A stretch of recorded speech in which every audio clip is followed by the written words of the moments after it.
स्वागत है आपका मुनाफे की मंडी में, जहां हम आपको कमोडिटी मार्केट की तमाम खबरें बताते हैं, साथ ही आपके लिए बेहतरीन ट्रेडिंग कॉल्स भी लेकर आते हैं। हमारे साथ आज 4 मेहमान हैं। भाविक पटेल है ट्रेडबुल सिक्योरिटीज से, दिव्या गगलानी है एक्सिस सिक्योरिटीज से और जिगर त्रिवेदी है रिलायंस सिक्योरिटीज से। आप तीनों मेहमानों का स्वागत है। साथ ही हमारे साथ ग्वार के एक्सपर्ट और ग्राउंड की रिपोर्ट लेकर आएंगे पुखराज चोपड़ा राजस्थान से, जिनसे हम जानेंगे कि ग्वार में जिस तरह की तेजी चल रही है आगे किस तरह का माहौल बन रहा है और आगे क्या हो सकता है। चलिए, लेकिन सबसे पहले आज देख लेते हैं, टॉप 10 खबरों पर नजर डाल लेते हैं कि कहां सबसे ज्यादा एक्शन दिख रहा है। गोल्ड और सिल्वर की बात करें, गोल्ड कल रिकॉर्ड के बेहद करीब 16 रुपए से चूक गया रिकॉर्ड बनाने से, लेकिन अभी भी 56,000 के करीब बना हुआ है, बहुत दूर नहीं है। 200-300 रुपए की तेजी और चाहिए गोल्ड को नया हाई बनाने में, लेकिन आज अभी तक सुस्ती दिख रही। देखते हैं सेकेंड हाफ कैसा रहता है। शाम के सत्र में उम्मीद करनी चाहिए कि गोल्ड वापस से नया हाई बनाए। चांदी कल शाम के सत्र में मुनाफा वसूली दिखी, ऊपरी स्तरों से काफी चांदी टूट गई और आज भी करीब करीब 400 रुपए की गिरावट दिख रही है। कच्चा तेल कल रिकवरी की कोशिश हो रही थी, पिछले हफ्ते 8% तक दाम गिर गए थे, लेकिन आज फिर से दबाव है। $79 के आसपास ब्रेंट क्रूड का भाव आ गया। नेचुरल गैस कल शानदार तेजी और आज भारी बिकवाली दिख रही है, 320 रुपए के नीचे फिसल गए हैं MCX पर नेचुरल गैस के दाम। कॉपर मामूली कमजोरी, कल अच्छी तेजी दिखी थी 750 के आसपास, कल सारी बेस मेटल्स में खरीदारी थी और लेकिन आज सारे बेस मेटल्स दायरे में कारोबार कर रहे हैं। एग्री में मेंथा, जहां पर मजबूत मांग के दम पर अब तेजी दिख रही है, अब 1075 के ऊपर अब मेंथा ऑयल पहुंच चुका है MCX पर। हल्दी 1% से ज्यादा गिरावट दिखा रहा है, 7,900 के नीचे। जीरा 1.5% से ज्यादा गिरकर 35,000 के नीचे आ गया। कल हमने रिकॉर्ड बनते देखा था जीरा वायदा में। धनिया यहां पर भी बिकवाली है, 8100 के नीचे अब धनिया का वायदा आ गया है। कैस्टर की बात करें तो यहां पर आधे % से ज्यादा की कमजोरी दिख रही है, 7,150 रुपए के आसपास कैस्टर का वायदा ट्रेड कर रहा है। चलिए, कुछ बात हो गई टॉप 10 खबरों की, लेकिन आज आपको गोल्ड में क्या करना है। सबसे पहले जिगर, क्या लग रहा है आपको, गोल्ड टेक्निकली आपको दिख रहा है क्या आज इंट्राडे में या शाम के सत्र तक गोल्ड नया हाई बना देगा क्या?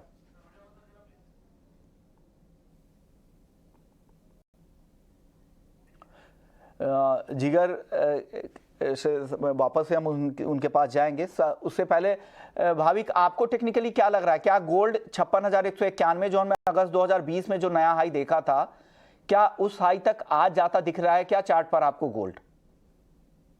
गुड मॉर्निंग विश्व मोहन जी। देखिए, जून 2022 में भी हमने देखा था कि 1881 के अराउंड हाई बनाया था और उसके वहां से ही थोड़ा बहुत प्रॉफिट बुकिंग आया था। और आज भी अगर देखें, कल भी तो 1880 के करीब एक रेजिस्टेंस जरूर से है।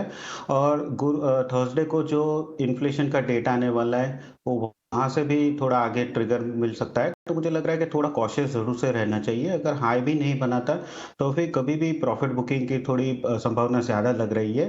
तो जो भी इंट्राडे पोजीशन रखे तो वो स्ट्रिक्ट स्टॉप लॉस से रखे। आज के दिन मुझे लग रहा है कि एटलीस्ट 56,100 अपसाइड देख सकते हैं। तो फेब्रुअरी कॉन्ट्रैक्ट अराउंड 55,770 के करीब आता है तो बाय कर सकते हैं 55,600 के स्टॉप लॉस से, और टारगेट रख सकते हैं 56,100 का, क्योंकि ऑलरेडी अच्छा रनअप आ चुका है और इन्फ्लेशन का डेटा भी आने वाला है, तो थोड़ा यहाँ से प्रॉफिट बुकिंग भी आ सकता है।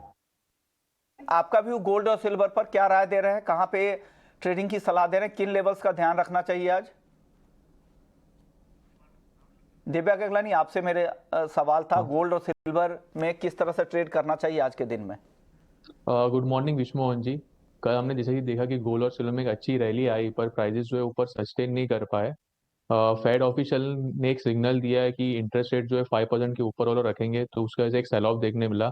आज भी हमें शाम को फेड चेयरमैन की स्पीच है, तो उससे भी हमें फर्दर क्यूज मिलेंगे कि फेड ऑफिशियल क्या स्टांस लेंगे, हॉकिश रहेंगे कि डविश रहेंगे। पर ओवरऑल ट्रेंड अगर मैं टेक्निकली बात करूँ तो अभी भी बुलिश ही है। हमें बाय ऑन डिप्स का स्ट्रेटेजी यूज कर सकते हैं गोल्ड के अंदर। 50,700 के आसपास आता है तो वहाँ पे बाय करके चले, स्टॉप लॉस हम 55,700 के आसपास बाय करके चले, स्टॉप लॉस हम 55,500 का रखे और टारगेट हम ऊपर में 55,950 का रख सकते हैं। और सिल्वर भी हम बाय ऑन डिप्स कर सकते हैं 68,200 के अराउंड, स्टॉप लॉस हम 67,800 का मेंटेन करें और टारगेट हम ऊपर में 69,000 का एक्सपेक्ट कर सकते हैं। ओके भाविक, चांदी में आपका व्यू, आपको भी लग रहा है खरीदारी करके जाना चाहिए, आज जो गिरावट आई है 400 रुपए की, यहाँ पर खरीद ले? चांदी में मुझे लग रहा है कि गोल्ड ज़्यादा बेहतर लग रहा है चांदी से, तो चांदी में मेरा अपसाइड जो टारगेट है वो बहुत लिमिटेड रहेगा। आज के दिन 69,100 का ही टारगेट रहेगा, तो यहीं से मैं रिकमेंड करूंगा कि बाय कर सकते हैं 69,100 के टारगेट के लिए, और स्टॉप लॉस रख सकते हैं 68,350 का। बट अगर गोल्ड और सिल्वर दोनों में से इंट्राडे बाय की रिकमेंडेशन रहेगी तो मेरी गोल्ड पे ज़्यादा रहेगी। अब क्रूड की बात कर लेते हैं। कच्चा तेल पिछले हफ्ते की तेज गिरावट के बाद इस हफ्ते कल पहले दिन रिकवरी की कोशिश हो रही थी, लेकिन वो रिकवरी टिकाऊ नहीं दिख रही है। दिव्या, आपका व्यू क्या है कच्चे तेल में? क्या सलाह है टेक्निकली, और ऑप्शंस में कोई रणनीति है क्या क्रूड में? विश्वमनी क्रूडल में जैसे कि हमने देखा कि लास्ट वीक ऑलमोस्ट 6.5% डाउन था नाइमेक्स के अंदर। यस्टरडे एक रिकवरी की ट्राई हो की पर ऐसा हुआ नहीं, पर अभी भी 6,000 का एक स्ट्रॉन्ग सपोर्ट जोन बना हुआ है टेक्निकली। और चाइना में भी ओपनिंग अप का जो न्यूज़ आ रहा है तो उसके वजह से एक सपोर्ट मिलेगा प्राइसेस को। हम बाय ऑन डिप्स की स्ट्रेटेजी यूज कर सकते हैं ऑप्शंस में। 6,200 का जो कॉल ऑप्शंस है वो 110 के अराउंड बाय करें, स्टॉप लॉस हम 80 का रखें और टारगेट हम ऊपर में 150 का एक्सपेक्ट कर सकते हैं। ओके, नहीं, 6,200 के स्ट्राइक की कॉल ऑप्शंस आप खरीद सकते हैं। आपको भी लग रहा है कि कॉल खरीद कर ही जाना चाहिए भाविक? नहीं विशु, मुझे मेरा थोड़ा कॉन्ट्रा कॉल होगा, क्योंकि लास्ट वीक हमने देखा कि 8% की गिरावट आई है, और कल थोड़ा बहुत जो बाउंस बैक आया था वो वही एक्सपेक्टेशन के चाइना रीओपन हो रहा है तो वहां पे थोड़ा ऑप्टिमिज्म डिमांड बढ़ेगा। बट फॉलो अप बाइंग जो हमें नहीं दिख रहा है, और आगे जाके भी मुझे लग रहा है कि कहीं ना कहीं एटलीस्ट नीचे 6080 तक आ सकता है। 6,000 का एक अच्छा सपोर्ट जरूर है। तो मेरी आज की राय रहेगी कि क्रूड में जो जनवरी कॉन्ट्रैक्ट है थोड़ा उछाल आता है 6200 पे, तो बेच के जा सकते हैं 6080 के टारगेट से, और स्टॉप लॉस रख सकते हैं 6260 का। ओके, चलिए अब नेचुरल गैस की बात कर लेते हैं। काफी वॉलेटाइल काउंटर है। कल लंबी गिरावट के बाद, बड़ी गिरावट के बाद कल अच्छी तेजी दिखी थी, शानदार रिकवरी की कोशिश हो रही थी, लेकिन अब वापस से उस तरह की गिरावट दिख रही है। 6% तक दाम गिर चुके हैं। भाभी, क्या हो रहा है नेचुरल गैस में? क्या करना चाहिए यहां पर? देखिए, नेचुरल गैस में अगर वेदर देखें तो इनफैक्ट ये जनवरी का यूएस और यूरोप में सबसे गर्म है नियरली 2 डिकेड में। और अगर वेदर फोरकास्ट देखें तो आई थिंक 23 से 27 जनवरी अभी लग रहा है कि थोड़ी ठंडी आ सकती है। 1 में ठंडी आ रही है, तो उसकी वजह से हमने थोड़ा बहुत बाउंस बैक देखा। बट अभी भी अगर प्रोडक्शन देखें तो 100 बिलियन क्यूबिक फीट जो नियरली रिकॉर्ड प्रोडक्शन है, तो उसकी वजह से प्राइसेस अपसाइड सस्टेन नहीं हो रहा है। आई थिंक अगर आगे जाके भी वेदर फोरकास्ट ठंडी का दिखा रहा है आफ्टर 27 जनवरी, तो हमें जरूर से अपसाइड देखने को मिलेगा। अभी 300 का एक अच्छा सपोर्ट बन चुका है, तो मुझे लग रहा है कि अगर थोड़ा डिप आता है 315 312 के आसपास, तो 300 के स्टॉप लॉस से बाय कर सकते हैं पोजिशनल 1 से 2 दिन के लिए, और टारगेट वापस से रख सकते हैं 345 350 का। 300 के स्टॉप लॉस के साथ 312 के आसपास आप खरीदारी की सलाह भाभी की तरफ से आ रही है नेचुरल गैस में, क्योंकि जिस तरह की गिरावट दिखी है हो सकता है यहाँ से रिकवरी की उम्मीद करें, लेकिन स्टॉप लॉस जरूर लगाइएगा, क्योंकि जिस तरह की वॉलेटिलिटी और दोनों साइड में दिख रही है इसलिए इस तरह की कॉल दी जा रही है। लेकिन जिस तरह का वॉलेटाइल काउंटर है, क्या ऐसे में ऑप्शंस में जाना चाहिए? दिव्या, आपके पास कोई ऑप्शंस की रणनीति है क्या नेचुरल गैस के ट्रेडर्स के लिए? नेचुरल गैस की मैं बात करूँ तो लास्ट वीक तो हमें एक बहुत अच्छा सेल ऑफ देखने मिला था, ऑलमोस्ट 16% डाउन था नाइमेक्स के अंदर। यस्टरडे एक रिकवरी आई प्राइजेस में, क्योंकि एक शॉर्ट कवरिंग एक्सपेक्टेड था और ओवरसोल्ड एट टाइम में प्राइजेस ट्रेड कर रहे थे। जैसे कि भाविक ने इंडिकेट किया कि वेदर तो जो फोरकास्ट है अभी भी हार्श ही है, पर आगे जाके थोड़ी सी ठंडी हो सकती है तो उसके वजह से प्राइजेस को एक सपोर्ट मिलेगा। तो मेरा भी जो ट्रेड है वो बाय ऑन डिप्स का रहेगा नेचुरल गैस में। 330 का जो कॉल ऑप्शन है वो 16 के आसपास आता है, तो वहां पे बाय करके चले। स्टॉप लॉस हम 13 का रखे और टारगेट हम ऊपर में 20 का मेंटेन कर सकते हैं। चलिए बेस मेटल्स की बात कर लेते हैं। 330 की स्ट्राइक की नेचुरल गैस की अगर कॉल में आप ट्रेड करना चाहते हो तो कर सकते हैं। दोनों को ही जानकारों को लग रहा है कि नेचुरल गैस में तेजी आएगी, लेकिन स्टॉप लॉस दोनों, चाहे ऑप्शंस भी ले रहे हो तो भी स्टॉप लॉस का ध्यान रखें, जीरो हो जाएगा। नुकसान तो नुकसान ही होता है, और फ्यूचर्स के लिए 300 का तो स्टॉप लॉस भाविक ने बताया ही है। चलिए बेस मेटल्स की बात कर लेते हैं। कल अच्छी तेजी दिखी थी दिव्या, लेकिन आज बहुत ही दायरे में कारोबार हो रहा है। क्या सेकेंड हाफ में उम्मीद करें आज की वापस से एक्शन आएगा, और किस तरफ का एक्शन आएगा, और क्या ट्रेड लेना चाहिए? कोई टॉपिक आज के लिए? विश्वमोहन जी, अगर हमने देखा कि बेस मेटल में पहली बार एक स्ट्रॉन्ग रैली आया सारे के सारे मेजर कमोडिटीज में, जैसे कि बेस एल्यूमिनियम है, जिंक है, कॉपर में ऑलमोस्ट सब 3 से 4% ऊपर थे। तो जो ट्रेंड है अभी थोड़ा सा स्ट्रॉन्ग दिख रहा है टेक्निकली। अभी कोई भी करेक्शन आता है तो हम बाय ऑन डिप्स ही करना चाहिए। कॉपर 748 के अराउंड बाय करके चले, स्टॉप लॉस हम 744 का रखें, टारगेट हम 753 का एक्सपेक्ट करें। और जिंक में भी काफी स्ट्रॉन्ग मोमेंटम हमें देखने मिला था येस्टरडे। तो मुझे लगता है कि ये वीक भी मोमेंटम कंटिन्यू रहेगा, उसमें भी बाय ऑन डिप्स करें, 279.50 का अराउंड बाई करें, स्टॉप लॉस हम 278 का मेंटेन करें और टारगेट हम 281.50 का एक्सपेक्ट कर सकते हैं। ठीक, आपकी टॉप पिक क्या होगी बेस मेटल्स में? क्या सलाह है आज के लिए और कौन से ऐसे टॉप ट्रेड होंगे जहां पर पैसे बन सकते हैं, क्योंकि शाम के सत्र में आमतौर पर एक्शन बढ़ जाता है मेटल में, तो कोई टॉप ट्रेड बताइए जहां पर अभी मौका है एंट्री का, क्योंकि अभी सुस्त चाल है। जी, मुझे जिंक ज़्यादा अच्छा लग रहा है क्योंकि अगर 2023 के एंटर में हम देखें तो एलएमई में आई थिंक नियरली 25 ईयर्स में सबसे कम है। तो और यहाँ से शॉर्ट स्क्वीज भी हो सकते हैं। कल एक न्यूज़ भी आया है कि बीजिंग जो है वो अपने प्रॉपर्टी सेक्टर को सपोर्ट कर रहा है, कि जहाँ पे वो काफ़ी फर्म्स को लेवरेज ऐड करने के लिए और बोरोइंग कैप्स ईज़ करेंगे और ग्रेस पीरियड जो डेट टारगेट्स के लिए वो भी थोड़ा एक्सटेंड करेंगे। तो इसकी वजह से हम चौतरफा कल बेस मेटल्स में रैली देखने को मिली है और आई थिंक आज के दिन भी कंटिन्यू रहेगी। जिंक मुझे ज़्यादा बेहतर लग रहा है। तो जनवरी में थोड़ा डिप आता है, ₹1 नीचे 279 के करीब, तो बाय कर सकते हैं 283 के टारगेट के लिए और स्टॉप लॉस रख सकते हैं 277 का।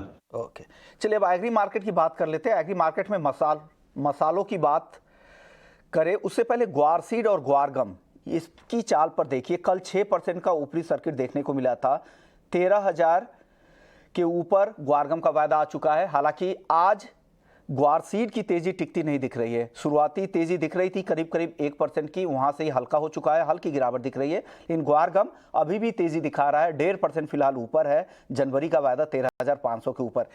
ग्वार पर बात करने के लिए हमारे साथ जाने माने एग्री एक्सपर्ट और ग्वार से ग्राउंड की रिपोर्ट ग्वार को लेकर बताने के लिए पुखराज चोपड़ा साहब हैं। सर, क्या लग रहा है ग्वार की तेजी, क्या आपको ये टिकाऊ दिख रही है?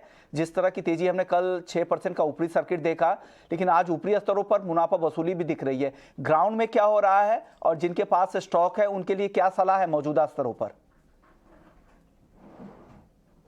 जैसे ही ये खबर आई कि दिसंबर में भी 26,000 टन का निर्यात हुआ है गम का, वैसे ही इसके अंदर तेजी का काम शुरू हो गया।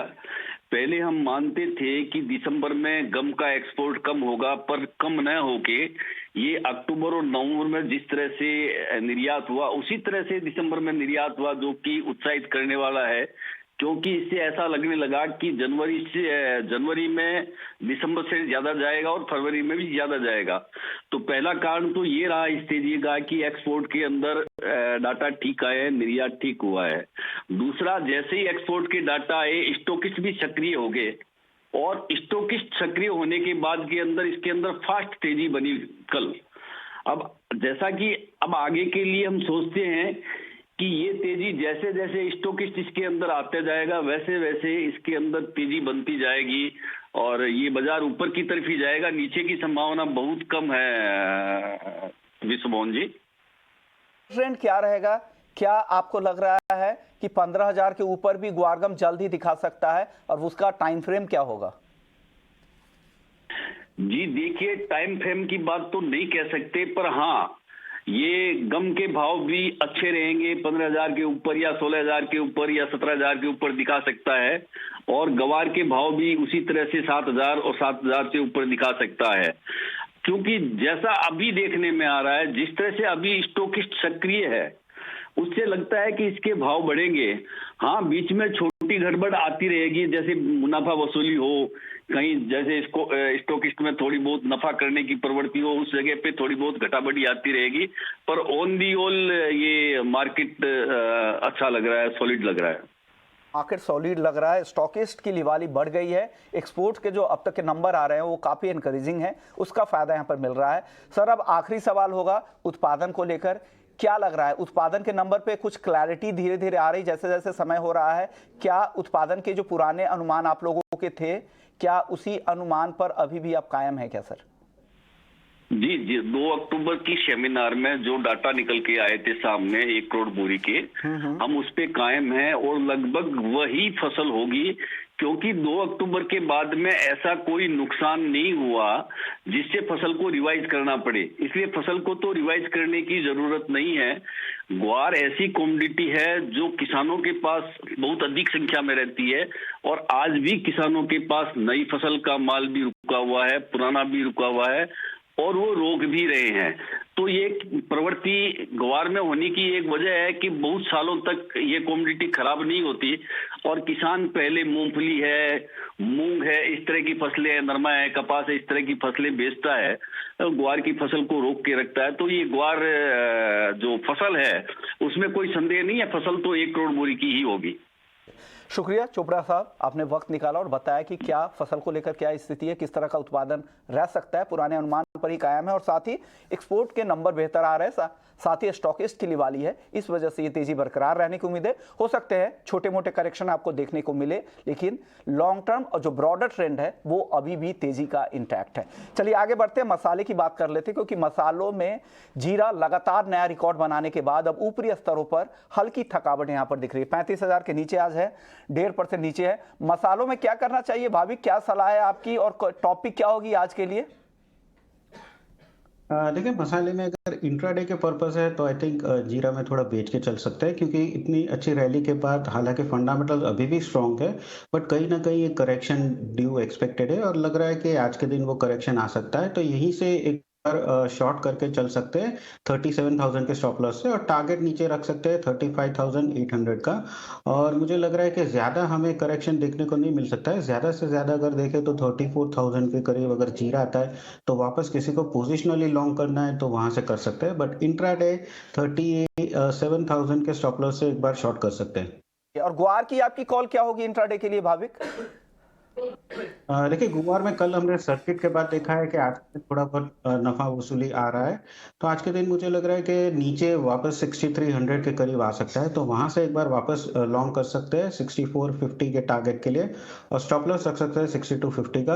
अभी भी गुरुवार अगर देखें तो एक ब्रेकआउट उसने दे दिया है, तो यहाँ से एटलीस्ट शॉर्ट टर्म में मुझे लग रहा है कि 66 से 6650 के टारगेट आ सकते हैं, तो बाय ऑन डिप्स की स्ट्रेटेजी रखनी चाहिए। बाय ऑन डिप्स की स्ट्रेटजी गुआर में रखनी चाहिए। शुक्रिया भाविक आपका, दिव्या गगलानी आपका, आप लोगों ने वक्त निकाला और बेहतरीन ट्रेडिंग कॉल्स दिए। लेकिन चलिए अब वक्त हो गया है फार्मर सेगमेंट का, जिसमें हम किसानों के हालचाल और ग्राउंड की रिपोर्ट जानने की कोशिश करेंगे कि वाकई खेती किसानी में कितनी दिक्कतें हैं, क्या क्या चुनौतियां हैं। ग्राउंड का हमने जायजा लिया, महाराष्ट्र के नासिक डिस्ट्रिक्ट के सैयद पिंपरी विलेज के आसपास के इलाकों का हमने जायजा लिया और किसानों से कुछ बात की कि क्या क्या खेती में दिक्कतें हो रही। आइए सुन लेते हैं। ये जो खेत आप देख रहे हैं, यहाँ पर फ्लावर की यानी फूल गोभी की खेती हुई थी।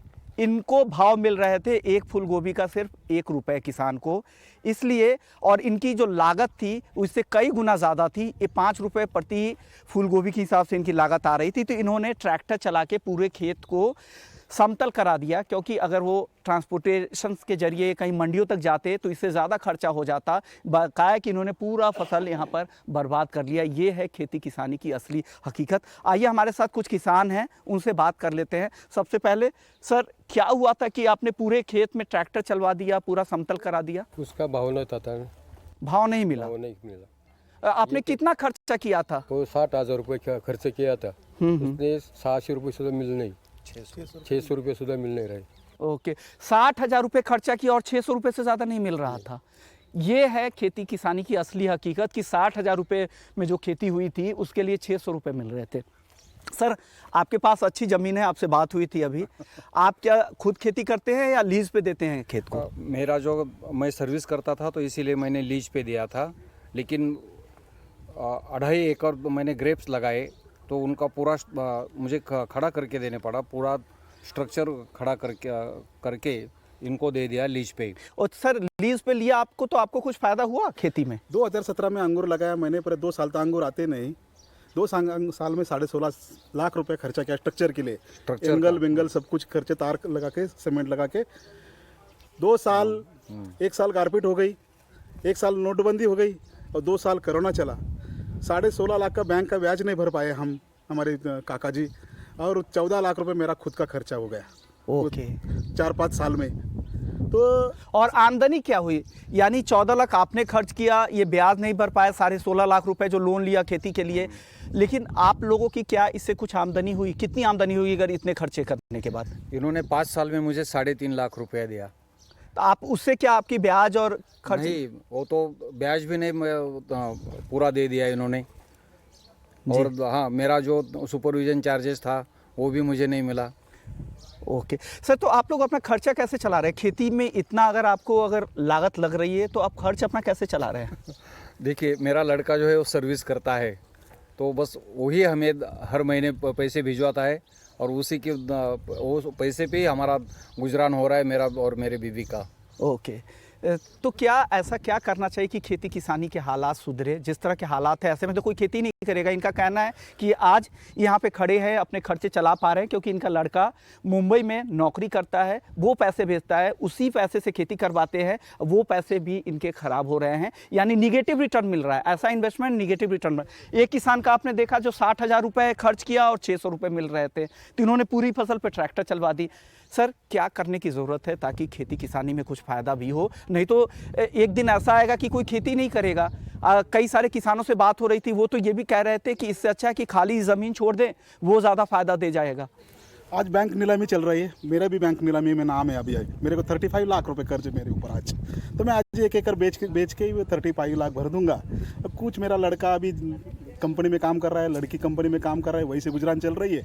मेरा यही सोच है कि सरकार ने किसी बंधन में नहीं रखना चाहिए किसानों को।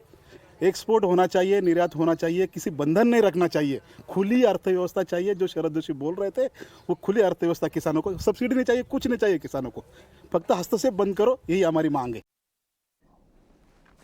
यानी किसानों की डिमांड यही है कि जो हस्तक्षेप होते हैं, जो एक्सपोर्ट पॉलिसीज़ वगैरह, एक्सपोर्ट पर जो पाबंदियां लगती है, उनसे इनको काफ़ी दिक्कतें होती है। जो प्राइस मिलने का वक्त आता है उसमें प्राइस मिल नहीं पाता है जब अराइवल के सीज़न होते हैं। हमने स्वतंत्र भारत के नेशनल प्रेसिडेंट अनिल घनवत साहब से भी खास बातचीत की थी। उनसे जानना चाहते कि यहाँ पर लोकल जो महाराष्ट्र के किसान हैं उनके मुद्दे क्या है, क्या दिक्कतें हैं, आइए सुन लेते हैं। क्या समस्याएं किसानों की सबसे ज़्यादा आपके इलाके में है? क्योंकि आप महाराष्ट्र के बड़े बेल्ट को यहाँ पर रिप्रेजेंट कर रहे हैं। किसानों की आवाज़ आप सरकार तक लेके जाते हैं, बड़े महकमे तक लेके जाते हैं, सीबी तक आप आवाज़ पहुंचाते हैं। क्या डिमांड है किसानों को सबसे ज़्यादा, यहाँ पर क्या मांग है इस बजट से? सबसे बड़ी मांग है तो फाइनेंस का जो इशू है खेती के बारे में, उसको सरकार ने ठीक तरह से समझना चाहिए और उसे सुलझना चाहिए। आज मैं नासिक डिस्ट्रिक्ट में हूँ और यहाँ पर 62,000 किसानों की ज़मीन जब्त होने के कगार पर है। उसके खिलाफ आंदोलन हो रहा है। एक तो फाइनेंस बहुत कॉस्टली है, खेती में कुछ मिलता नहीं है। जब मिलने की उम्मीद होती है तब सरकार उसमें कुछ रिस्ट्रिक्शन डाल देती है और दाम गिरा देती है, तो पूरा किसान आज कर्जे में फंसा है। हमारी तो ये चाहत है इस बजट से कि पूरे किसानों का ऋण माफ़ कैसे कर दिया जाए, इसके बारे में कुछ तरतूद होनी चाहिए। या कम से कम जैसे आप बड़ी कंपनियों को मोरेटोरियम देते हैं 5 साल का, 10 साल का, इसी तरह से खेती के लिए भी मोरेटोरियम दिया जाए। और मैं तो ये कहूँगा कि ये पूरी तरह से राइट ऑफ किया जाए, यही सबसे बड़ी समस्या है। ओके, यानी जो किसान के एग्री जो लोन्स है उसको मोरेटोरियम की सुविधा यहाँ पर भी दी जाए, साथ ही किसानों का कर्ज माफ़ी की भी वकालत कर रहे हैं। सर, अब बात आती है किसानों की आमदनी को लेकर। सरकार लगातार कोशिश कर रही है कि किसानों की आमदनी कैसे ज़्यादा से ज़्यादा की जाए। क्या पिछले कुछ सालों में किसानों की आमदनी बढ़ी है? अगर नहीं बढ़ पाई है तो कहाँ पर दिक्कतें आ रही हैं? सरकार लगातार कोशिश कर रही है किसानों की आमदनी कम हो, और इसका मैं आपको एग्जांपल दूंगा। आज गेहूं पे एक्सपोर्ट बैन है, राइस पे एक्सपोर्ट बैन है, पूरे पल्सेस, पूरे ऑयल सीड्स पे एक्सपोर्ट बैन है, और कमोडिटी एक्सचेंज में से 7 कमोडिटीज़ निकाल दिए। मूंग है, ग्राम है, उसमें गेहूँ है, ये चावल है, मस्टर्ड है, सोयाबीन है। अगर आप जब भी किसानों के जेब में पैसे आने के अवसर आते हैं और आप दाम गिराते हैं, तो ये कैसे सकते हैं कि आप बढ़ाने की कोशिश कर रहे हैं? आप तो दाम गिराने की कोशिश कर रहे हैं। ओके, यानी खेती किसानी की किस तरह की समस्याएं हैं?